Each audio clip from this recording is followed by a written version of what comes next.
আলহামদুলিল্লাহ, আমরা শুনতেছিলাম যে আল্লাহ তাআলা ক্ষমাশীল। আল্লাহ তাআলার কাছে যদি আমরা ক্ষমা চাইতে পারি, জীবনের পিছনের গুনার কথা স্মরণ করে অনুতপ্ত দিল নিয়ে যদি আমরা আল্লাহ তাআলার কাছে মাফ চাইতে পারি, আল্লাহ তাআলা অবশ্যই আমাদেরকে ক্ষমা করে দিবেন। আর এই তওবার দরজা ততক্ষণ পর্যন্ত খোলা, ইন্নাল্লাহা লা ইউগাইয়িরু লাম ইউগারগির। হাদিসের মধ্যে এসেছে, নবীজি সাল্লাল্লাহু আলাইহি সাল্লাম বলেন যে মৃত্যু সন্নিকটে, প্রাণ চলে যাবে, গড়গড় আওয়াজ আসতেছে গলার ভিতরে, এমন সময় পর্যন্ত তওবার দরজা খোলা থাকে। সুবহানাল্লাহ। এই জন্য আল্লাহ তাআলা তার রহমতের দোয়ার সবসময়ের জন্য 24 ঘন্টা খোলা থাকে।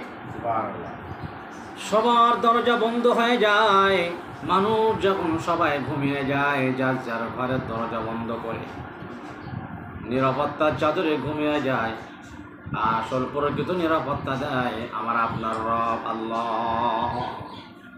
ওই আল্লাহ তাআলার কাছে যখন কোনো গুনাহগার এভাবে মাফ চাই, আল্লাহ তুমি তাকায় দেখো কুদরতি নজর দিয়া পৃথিবীর সকলের দরজা বন্ধ হয়ে গেছে।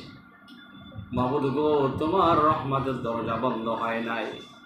আমি তোমার কাছে ফরিয়াদ করছি, জীবনে এত গুনাহ করেছি, তার কোনো সীমারেখা নাই রে মাওলা।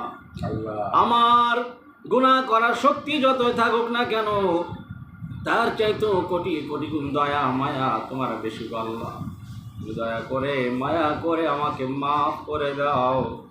এও যখন কান্নাকাটি করতে পারবো আমি আপনি, আল্লাহ বলেন ইন্নাহু কানা তাওয়াবা, নিশ্চয় আমি আল্লাহ রাব্বুল আলামিন তওবা কবুল করে থাকি। সুবহানাল্লাহ। এজন্য ভাই আসুন, অপরাধ করেছি, গুনাহ করেছি, আল্লাহর রহমত থেকে নৈরাশ হব না কখনো। আমরা জানেন যে দাহিয়াতুল কালবি নিজের মেয়েকে জীবন্ত মাটি দিয়েছিল সে ইসলাম কবুল করার আগে। নবীজি সাল্লাল্লাহু আলাইহি সাল্লামের কাছে এসে বলে, ইয়া রাসূলুল্লাহ, ইয়া হাবিবাল্লাহ,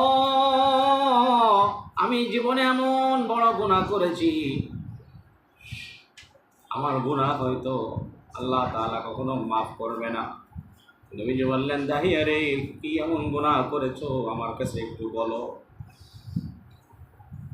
নবীজি অনুরোধ করার কারণে দাহিয়াতুল কালবি বলে, ইয়া রাসূলুল্লাহ, ইয়া হাবিবাল্লাহ, আমার কলিজার টুকরা জামিলা সুন্দরী, আমার জীবন্ত মেয়েকে আমি কবর দিয়েছি,